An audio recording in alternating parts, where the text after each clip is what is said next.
अस्सलाम वालेकुम friends and welcome to history हमारे साथ। दोस्तों, सूडान इस वक्त एक निहायत ख़तरनाक मोड़ पर खड़ा है। मुल्क के अंदर खाना जंगी अब सिर्फ इक़्तिदार की लड़ाई नहीं रही बल्कि एक नई जगराफियाई तकसीम की अमली शक्ल इख्तियार कर चुकी है, जो पूरे खित्ते ख़ास तौर पर मिस्र के जनूबी हिस्से के लिए ख़तरे की घंटी है।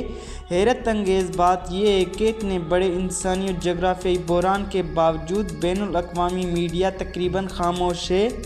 पहला सान्या।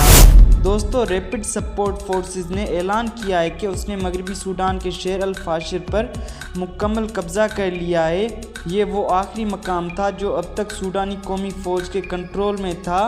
इसका मतलब है कि सूडान अब हकीकतन दो हिस्सों में बंटने के दहाने पर है, एक मशरक़ी रियासत और एक मगरबी बगावती रियासत जो बैरूनी ताकतों की पुश्त पनाही में वजूद में आ रही है। दूसरा सान्या।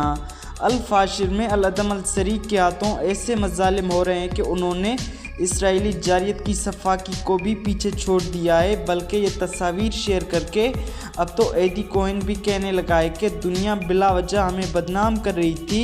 इंसानियत के साथ घिनौना सलूक तो सूडान में हो रहा है, ना कि गज़ा में। बहरहाल, शहरियों के कत्ले आम, इज्तिमाई कब्रों की खुदाई, ख़वातीन की मुनज़्ज़म आबरो रेज़ी और बच्चों की बेदर्दी से कत्ल की वीडियोज़ आ रही हैं। मकामी लोगों के लिए सबसे ज़्यादा मतलूब दवा अब हमल रोकने की गोलियां बन चुकी हैं। ये आदाद व वाक़यात इंसानियत के माथे पर एक स्याह धब्बा हैं। तो आखिर ये सब शुरू कैसे हुआ और क्यों अब सूडान को तोड़ने का मंसूबा तेज़ी से आगे बढ़ रहा है? दोस्तों, कहानी की जड़ें 2019 में पीछे तक जाती हैं, जब अवामी एहतजाज के नतीजे में सदर उमर अल-बशीर की हुकूमत का ख़ात्मा हुआ और मुल्क में एक अबूरी फ़ौजी और सियासी अमल शुरू हुआ। उस वक्त इक़्तिदार दो ताकतवर अस्करी क़ुव्वतों के दरमियान तकसीम था, एक कौमी फ़ौजी जिसकी क़यादत जनरल अब्दुल फ़त्ताह अल-बुरहान कर रहा था, दूसरा रैपिड सपोर्ट फोर्सेस जिनका सरबराह मोहम्मद हमदान दगलो था। इब्तदाई तौर पर दोनों ने इक़्तिदार की शराकत पर इत्तफ़ाक़ किया ताकि एक अबूरी फ़ौजी हुकूमत के ज़रिए मुल्क को जमहूरियत की राह पर डाला जाए। लेकिन जब 2023 के आगाज़ में ये बहस छिड़ी कि अल-अदम अल-सरी को कौमी फ़ौज में ज़म कर दिया जाए तो इख्तिलाफ फूट पड़ा।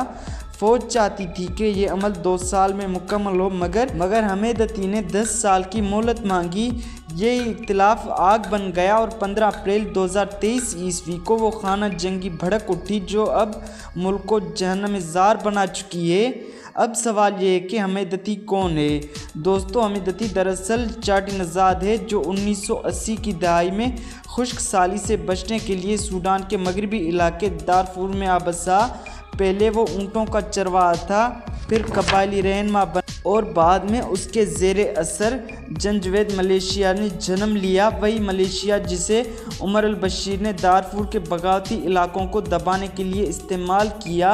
जब जंजवेद ने बगावत को वहशियाना अंदाज में कुचल दिया तो अल-बशीर ने हमेदती को मज़ीद ताकत दी और उन मलेशियाइयों को कानूनी हैसियत देकर रैपिड सपोर्ट फोर्सेस के नाम से मुनज़्ज़म कर दिया।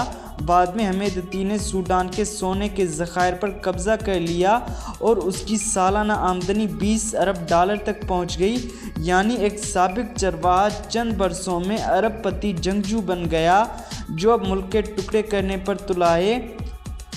दोस्तों, दारफूर का इलाका जहां से ये सारा खेल चल रहा है सूडान के एक चौथा हिस्से पर मुहित है। ये इलाका तेल, गैस, सोना, यूरेनियम, तांबे, चांदी और पानी के ज़ेरे ज़मीन वसी ज़खायर से माला माल है।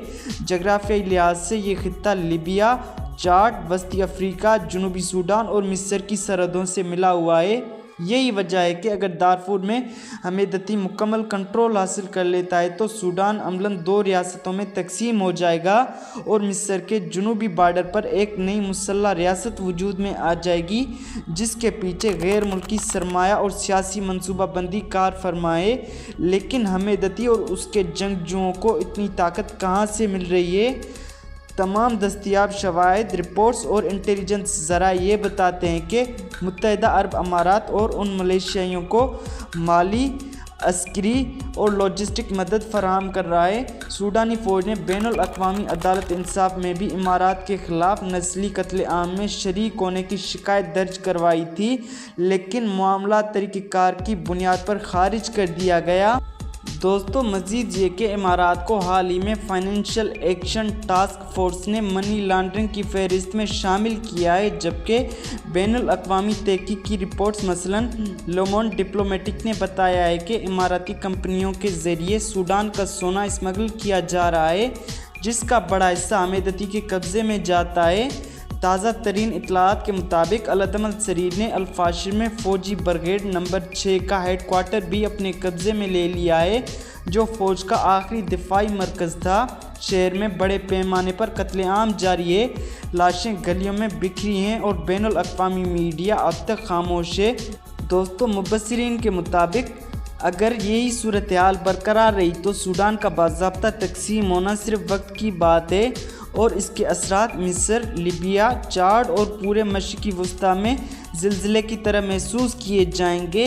یہ محض خانہ جنگی نہیں بلکہ ایک منظم منصوبہ ہے جس کا مقصد سوڈان کے سونے، زمین اور جغرافیہ پر قبضہ ہے، اور افسوس یہ سب کچھ ہو رہا ہے سب کی خاموشی کے سائے میں۔